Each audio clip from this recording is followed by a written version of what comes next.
Aujourd'hui, je te montre une recette hyper sympa, ultra gourmand et surtout conviviale à partager entre amis, en famille ou avec ton pain croustillant. Je vous laisse déjà admirer la beauté. Regardez comment ça shine.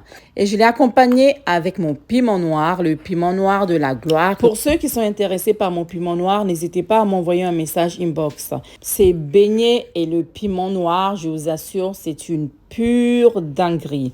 Sans plus tarder, commençons la recette. Mais pour ceux qui ne sont pas abonnés, abonnez-vous, partagez la recette et surtout, mettez-la dans vos favoris. Alors, dans mon bol, je vais verser de la farine de blé, du sucre. Et comme je le dis souvent, j'utilise le sucre roux, mais vous pouvez utiliser le sucre normal. Donc, dans mon bol, je verse du sucre, de la levure boulangère, du sel, de la muscade, de la cannelle. Je mélange le tout. D'accord. Vous trouverez en description la liste des ingrédients ainsi que les mesures exactes. Donc, prenez le temps de lire avant de poser les questions concernant les mesures. Voilà, rajoutez du lait tiède, du beurre, laissez la machine travailler 5 minutes et par la suite, on rajoute un œuf. On pétrit encore 5 bonnes minutes et c'est bon.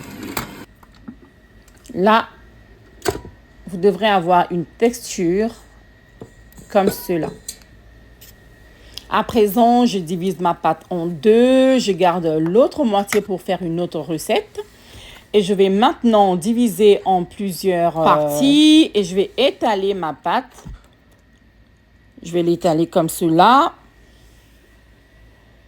Et entre-temps, j'ai déjà fait bouillir des œufs que j'ai laissé refroidir complètement. Je les insère à l'intérieur de ma pâte. Je les enroule proprement. Voilà. Et là, c'est préférable de rajouter un peu de farine sur le plan de travail pour faciliter le travail. Avec un peu de farine, c'est plus facile à rouler, vous avez vu. Donc, du coup, je les insère comme ça. Vous faites quelque chose de propre. Et on vient maintenant couper le rebord.